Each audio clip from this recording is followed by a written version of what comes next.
Je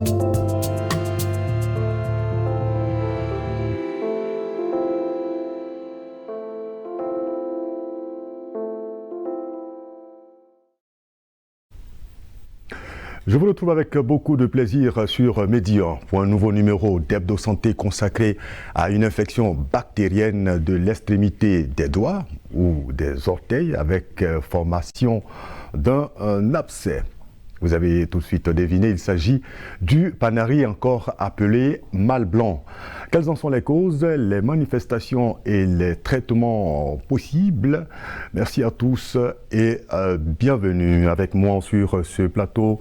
Dr Akakou Chris, bonjour. Bonjour M. Kwaku. Alors vous êtes médecin et le secrétaire général adjoint du réseau des médecins volontaires de Côte d'Ivoire chargé des commissions, c'est bien ça? C'est bien cela. Effectivement, le réseau des médecins volontaires est une organisation citoyenne créée par des jeunes médecins ivoiriens regroupant des médecins, toutes spécialités confondues, présentes sur toute l'étendue du territoire national, tous engagés pour l'amélioration de la santé de notre population.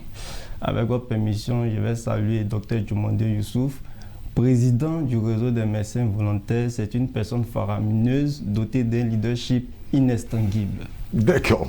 En tout cas, merci pour cet accompagnement de votre réseau à notre émission Hebdo Santé. Merci encore à vous d'être à nouveau là sur notre plateau pour le bonheur de nos téléspectateurs. Également avec nous sur ce plateau, Monsieur Camille Tanokwasi. Bonjour. Bonjour, cher frère. Alors, vous êtes enseignant et président de l'Union nationale des organisations des parents de personnes handicapées de Côte d'Ivoire, et vous êtes là pour partager avec nous votre expérience, parce que vous avez fait plusieurs fois déjà le panari. Oui.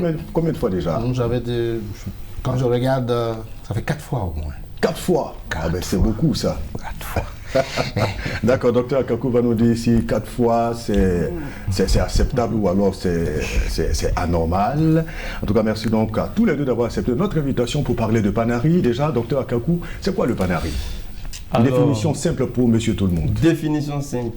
Le panari, c'est une infection des doigts, rarement des orteils, qui est due à une bactérie. Elle se manifeste par une inflammation, précisément la douleur, le gonflement, dont l'intensité va dépendre du stade de l'infection. D'accord. Quand vous parlez de stade de l'infection, il y a plusieurs stades alors? Plusieurs stades, selon l'évolution.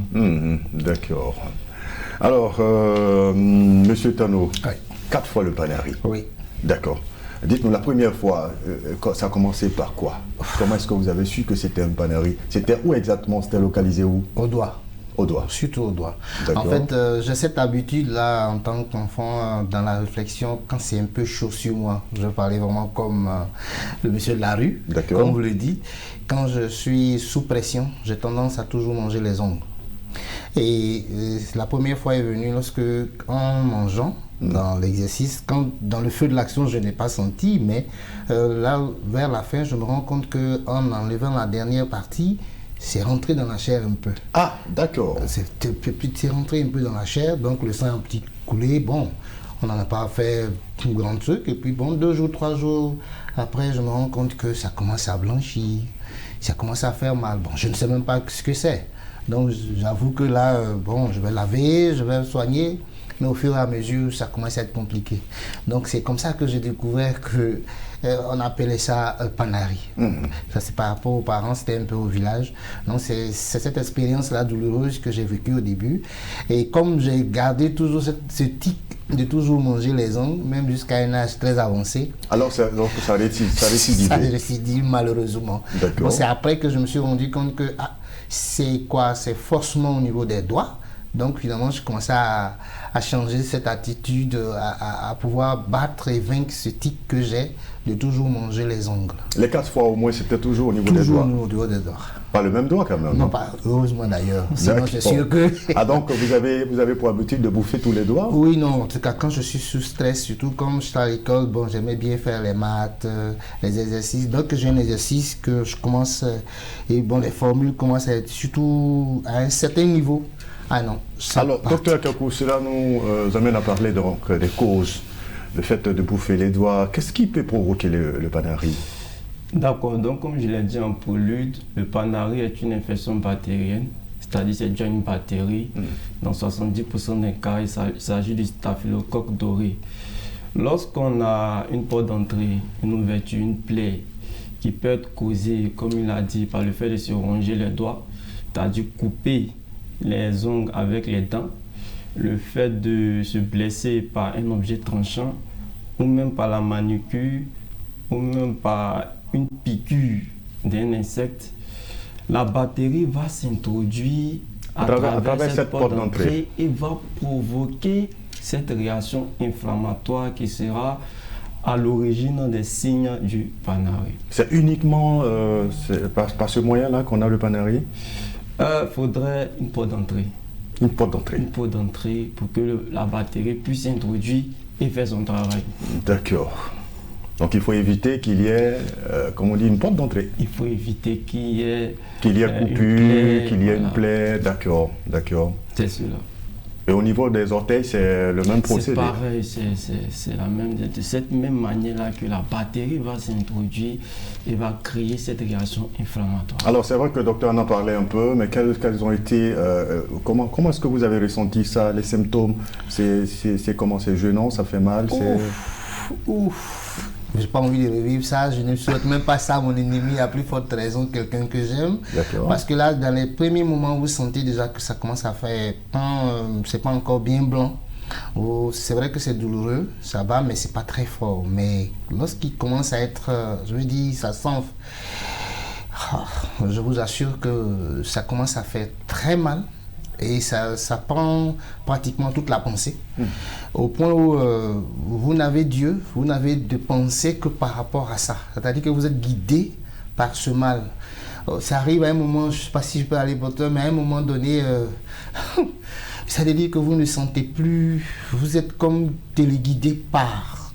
Et ce qui est très compliqué, en tout cas pour ce que j'ai vécu comme expérience douloureuse, c'est la nuit, quand tout est silencieux. Que ça fait plus mal. Aïe, aïe, aïe, aïe. Tout le monde dort. Bon, c'est là que vous allez vous réveiller en sursaut. Quand vous levez le bras, c'est très compliqué. Vous l'abaissez, c'est hyper douloureux. Vous ne trouvez vraiment pas la position. Donc finalement, vous avez le bras un peu comme suspendu. Il faut pouvoir peut-être l'attacher au cou. Et il y a tellement de stratégies. Mais il y a une anecdote chez nous qui dit que quand c'est comme ça, parce que j'ai dû demander aux yeux, tout ça, on a dit non. Quand vous élevez l'épervier, il s'est dit que l'épervier va le picorer. Donc là, il va picorer le doigt. Ouais, le doigt, donc c'est douloureux. Quand vous l'abaissez, il dit que le coq va. Donc du coup, que ce soit en haut ou en bas, c'est douloureux. En tout cas, c'était affreux. C'était très compliqué. Donc là, vous mettez le bras dans quelle position finalement? Mais vous êtes obligé de marcher comme ça. À un moment donné, vous laissez dans cette position, ça semble aller. Bon, quand ça commence, vous vous positionnez, vous abaissez. Ah non, c'est affreux. En fait. Alors, docteur Kakou, c'est pratiquement la douleur qui caractérise, je veux dire, le Panari en termes de symptômes. Eh oui, c'est la douleur qui prédomine. Mais comme je l'ai dit plus haut, cela va dépendre du stade de l'infection. Déjà dans les débuts, on a les premiers signes inflammatoires qui témoignent de la défense de l'organisme. Et la personne va vous dire, j'ai le doigt qui devient rouge, j'ai le doigt qui devient chaud, qui est un peu gonflé et surtout qui fait mal. Même dans les débuts, c'est une sorte de lourdeur. La douleur n'empêche pas de dormir. Et lorsque, à ce stade-là, la prise en charge adéquate, il n'y a pas de problème. Mais dans le cas contraire, on évolue vers le stade de collection. Le stade de collection se caractérise par l'apparition de pus et surtout de cette douleur. La personne vous dira, docteur, j'ai l'impression que mon doigt bat. Et cette douleur, comme il a signifié, empêche de dormir. Il y a aussi les autres signes inflammatoires tels que la rougeur, le fait que ça soit rouge, le gonflement qui devient de plus en plus marqué. Alors, je vous emprunte le mot, vous avez parlé de prise en charge. Oui. Quand on est... À quel stade il faut déjà commencer le traitement, la prise en charge? Déjà, dans le premier stade, qu'on appelle le stade phlegmatique, Les signes ne sont pas marqués. Donc déjà, on peut se contenter de faire un bain des doigts. Un bain des doigts? Oui, un bain des doigts. Ça consiste à seulement plonger le doigt dans une solution antibactérienne, c'est-à-dire une solution qui permet de lutter contre les bactéries. Lorsqu'on a la douleur, on utilise le paracétamol. À ce stade-là, l'évolution est favorable. Si la prise en charge est rapide et efficace, vous n'allez pas évoluer vers le stade de collection. Lorsqu'on arrive au stade de collection, là, l'indication est chirurgicale. Ça veut dire quoi? C'est-à-dire, on doit se rendre dans un milieu hospitalier. Le médecin spécialisé va ouvrir, va retirer les tissus terre à terre gâtés, va évacuer la collection, va faire un lavage et ensuite va faire un pansement. Et vous allez voir que dans 2 à 3 semaines, la cicatrisation va commencer. D'accord. Alors, dans votre cas, comment est-ce que la prise en charge a été faite, M. Camille? Comme je suis heureux de découvrir, de savoir, aujourd'hui en tout cas, je dormirai moins bête aujourd'hui. Je ne savais pas qu'il y avait des médecins spécialistes pour le Panari. D'accord. Ça, j'ai jamais su. Sinon, dans notre cas, c'est carrément au niveau village. La première fois, on m'a dit non. Vous employez les recettes de grand-mère? Oui, les recettes de grand-mère. Wow. Là, c'est ça, justement. Est-ce que... Donc, les 4 fois, je veux dire, vous n'êtes jamais allé à l'hôpital? Non, moi, je n'ai jamais su ça. Bon, c'est vraiment resté au village, avec le temps que ça va faire, avec des potions différentes. Mais en tout cas, vers la fin, on a pu quand même trouver la solution. D'accord. Ouais. D'accord. Bon, c'est peut-être pas recommandé. On va voir si les médecins recommandent qu'on reste à la maison ou qu'on puisse tout de suite se rendre à l'hôpital. Sinon, il faut s'attendre peut-être à des conséquences. Oui. On verra ça donc tout à l'heure. Mais avant, on va prendre les questions de nos téléspectateurs que Ferdinand Kwaku a recueillies. Bonjour docteur, je suis Fatima Tawatara et ma question est la suivante. Est-ce que le Panari est contagieux? Je vais dire, si je suis la mère et que je fais beaucoup le Panari, j'ai très souvent le Panari, est-ce que je peux contaminer mes enfants, je peux contaminer mon entourage ou bien même je peux contaminer mon mari? Bonjour docteur, si le Panari revient plusieurs fois, que faut-il faire? Bonjour docteur, ce matin j'aimerais poser la question de savoir est-ce que si quelqu'un a le Panari et qu'il voit que c'est enflé, est-ce qu'il a la possibilité de percer le Panari ou attend que le Panari se perce seul? Bonjour docteur. Nous remarquons que dans nos pays, très souvent lorsque les gens ont le Panari, ils utilisent des médicaments traditionnels. En tant que docteur, nous voulons savoir est-ce que cela est conseillé? D'accord, on le disait donc à l'instant, docteur Akakou, Camille, les médicaments traditionnels. On a donc terminé par cette question de notre téléspectateur. Est-ce que c'est conseillé les médicaments naturels, ou je sais pas, traditionnels pour traiter le Panari? D'accord. Avant de répondre à cette question, je vais rebondir un peu sur ce qui a été dit. Lorsque j'ai parlé des médecins spécialisés, je fais allusion aux dermatologues et même un médecin généraliste pour prendre en charge le Panari. Okay.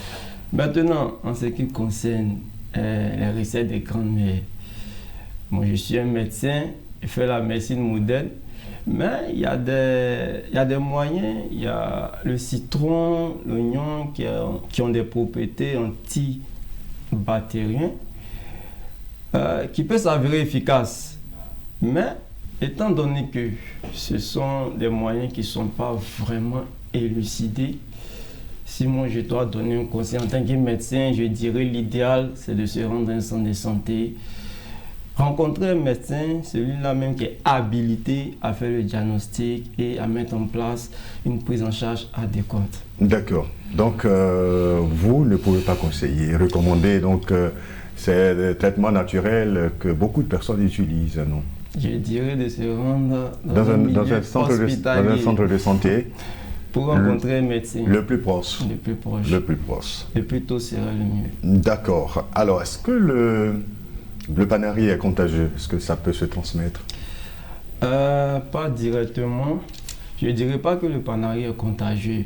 Mais à ceux qui ont le Panari, on leur dira de ne pas manipuler les aliments car la bactérie peut infecter les aliments et ceux qui vont consommer peuvent tomber malades. Ah bon, c'est possible? Ils peuvent tomber malades. Pas forcément le Panari, mais peuvent tomber malades étant donné que ce sont des bactéries, ce sont des gemmes. D'accord. Donc on leur dira de ne pas préparer, de s'abstenir de la cuisine. Donc lorsque le doigt est par exemple infecté, il faut éviter donc de manipuler les aliments. Oui, surtout les dames qui exercent dans la restauration. Alors lorsqu'on arrive au stade où c'est collecté, il y a du pu, certaines personnes vont jusqu'à percer, c'est bon ou pas? Je ne dirais pas c'est bon, mais c'est inutile. Et plus grave, c'est une porte d'entrée. Déjà, la zone est déjà fragilisée. Lorsque vous ouvrez, vous donnez l'accès à d'autres bactéries, de coloniser davantage la zone. Donc ça peut aggraver votre cas. Ce n'est pas conseillé d'évacuer le pu ou la collection soi-même. D'accord. Il faut laisser le panarier aller jusqu'à son terme. Évoluer, mais surtout sur les recommandations du médecin.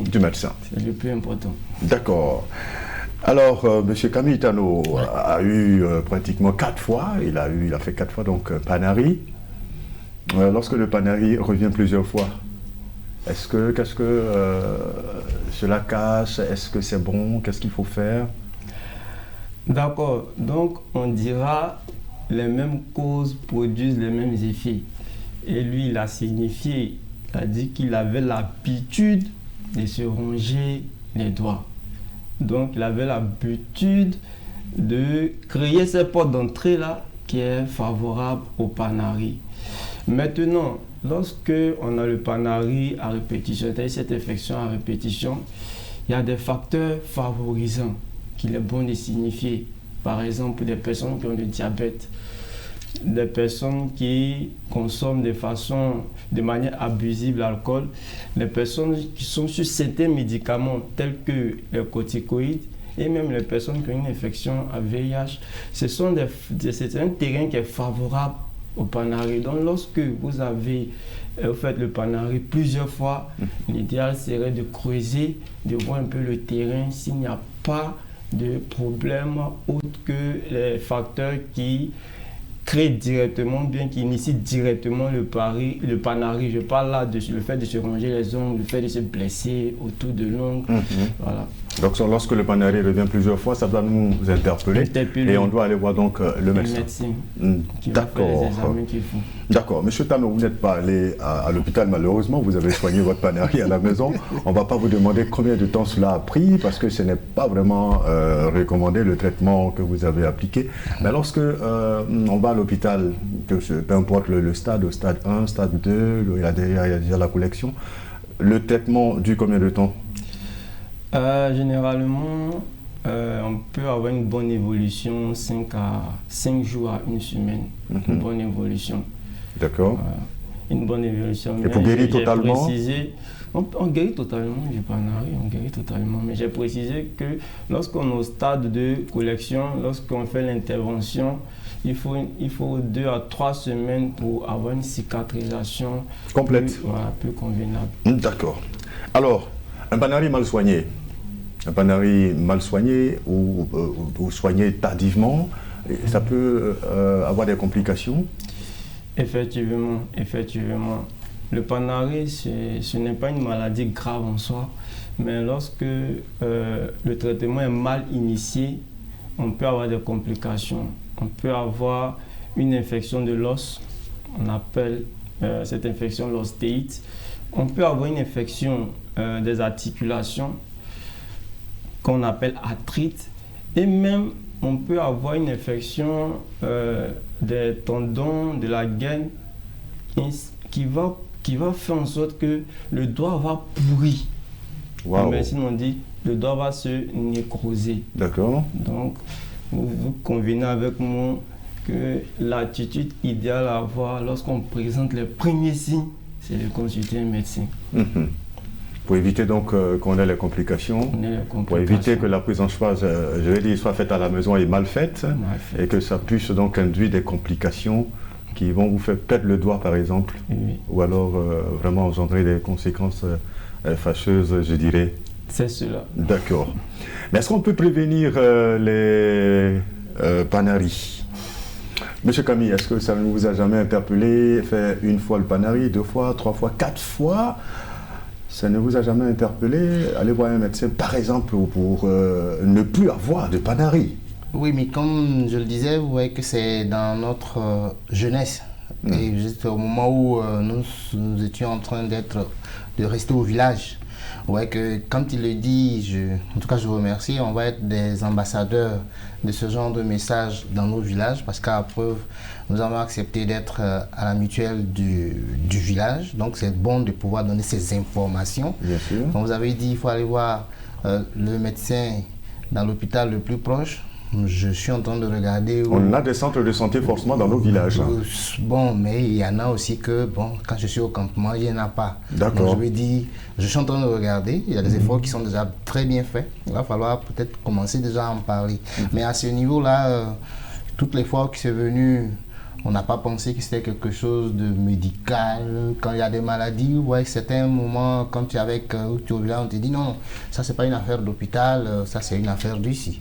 Mais c'est maintenant que, comme je le dis, donc c'est important de savoir que, par exemple, au début, je dis que juste une digression, quand vous avez ce que nous on appelait ceinture, on dit non, ça c'est une affaire de sorcier, c'est après qu'on a su que ça existe, ça a un nom, c'est scientifique, ça se traite. Donc je lui dis que c'est dans cette période-là, malheureusement, que moi je me suis trouvé. Et je lui dis qu'aujourd'hui, ça ne serait pas la même chose. D'accord. Voilà. D'accord. Alors, parlant de moyens de prévention, assez rapidement, qu'est-ce qu'on peut, est-ce qu'on peut prévenir le panari? D'accord. Effectivement, lorsqu'il y a des causes, c'est évident qu'on peut prévenir. Voilà. Déjà, on a dit, lorsqu'on a une blessure autour de l'ongle, une blessure au niveau du doigt. Donc, il faut éviter ces blessures. Il faut éviter ces blessures, il faut éviter de se ronger les doigts, c'est-à-dire couper les ongles avec les dents. Il faut éviter de se blesser par la manucure, il faut éviter de se blesser avec les objets qui sont tranchants. Il faut éviter les piqûres d'insectes. Et si malgré tout cette situation survient, il faut surtout faire il faut désinfecter la plaie. Il faut désinfecter la plaie immédiatement pour éviter qu'elle progresse vers le panari. Et pour éviter que les bactéries aient le temps donc de profiter donc de la porte ouverte pour aller. Maintenant, c'est bien ça. C'est bon de savoir aussi qu'il faut connaître aussi son statut vaccinal vis-à-vis du tétanos. Parce que c'est une porte d'entrée. D'accord. Voilà, une porte d'entrée. C'est vrai, le panari peut donc s'assurer qu'on a fait sa vaccination antitétanique. Antitétanique, d'accord. Ok. C'est tout comme moyen de prévention? C'est surtout éviter de se blesser. Surtout éviter de se blesser. Et puis, connaître les facteurs qui favorisent. Je l'ai dit plus haut, le diabète, l'alcoolisme chronique, certains médicaments dits immunosuppresseurs, le corticoïdes, tout ce qui peut affaiblir la défense de l'organisme. Alors vous avez donc bien suivi, on va récapituler donc le panari, c'est cette inflammation donc du doigt qui va vraiment induire une forte douleur. Mais selon le stade donc on peut je vais dire rapidement faire la prise en charge et éviter qu'il y ait donc des complications. Voilà. Et également on peut prévenir le panari. Tout en évitant de se blesser, qu'il y a une porte ouverte donc, pour éviter aux bactéries donc, de s'y introduire. Oui, maintenant, toujours dans le sens d'aller dans l'hôpital le plus proche rapidement, je dirais que le panari peut faire confusion, peut porter confusion à certaines inflammations. Voilà. Le panari se localise, comme je l'ai dit, au niveau du doigt. Au niveau du dos du doigt, autour des ongles, on dit qu'elle est péri-unguale, mais aussi au niveau pulpaire. Et lorsque l'inflammation est au niveau pulpaire, pulpaire c'est où? C'est-à-dire l'extrémité chanue à l'intérieur du doigt. Du doigt, d'accord. Lorsque l'inflammation se trouve à ce niveau, ne pas la confondre à un faux Panari d'Osler qui fait penser à une maladie cardiaque et qui se présente sous forme d'un gonflement arrondi et dur. Et c'est le médecin qui sera donc habilité, à vous dire si c'est un Panari ou pas. Oui. Vu un peu la localisation et Vu tout la ça. localisation. Toujours à cette localisation, on peut porter confusion à un kyste. D'accord. Un kyste qui a une inflammation ici, qui est arrondi et dur, mais qui contient un liquide qui est autre que le pur. Donc c'est juste pour insister sur le fait que lorsqu'on présente les premiers signes, l'attitude adéquate, c'est de se rendre chez un médecin, celui-là qui est habilité à faire le diagnostic et d'initier le traitement adéquat. Merci pour toutes ces informations sur le Panari, docteur Akaku Christ. Je rappelle que vous êtes médecin et le secrétaire général adjoint du réseau des médecins volontaires de Côte d'Ivoire, chargé des commissions. Encore merci pour ce partenariat. Hebdo Santé, réseau des médecins volontaires de Côte d'Ivoire pour le bonheur des populations africaines. On aura plaisir à vous retrouver. Merci encore. Merci. Merci à vous, monsieur Camille Tano. Merci d'avoir partagé avec nous votre expérience. Plusieurs fois le Panari, mais c'est bon, c'est bon maintenant. Non, depuis que j'ai pris conscience, il n'y a plus rien. D'accord. Alors, je rappelle que vous êtes enseignant et le président de l'Union nationale des organisations des parents des personnes handicapées de Côte d'Ivoire. Quelle est votre actualité, vous, en tant qu'organisation de parents de personnes handicapées? Oui, en ce moment précis, déjà même avoir rencontré le secrétaire général au niveau déjà des médecins volontaires, c'est une grâce, c'est une opportunité pour nous. Je crois qu'en antenne, on va continuer, mais en fait, à la réalité, nous sommes en train d'organiser très rapidement notre Assemblée générale qui aura lieu le 13 mai 2023. D'accord. Allez, on attend les conclusions de cette AG. C'est sûr que vous allez donc rester en bonne santé. Si vous êtes fidèle à Hebdo Santé, c'est tout pour ce numéro. Merci à l'équipe de réalisation et à très bientôt pour un autre numéro, toujours sur Média.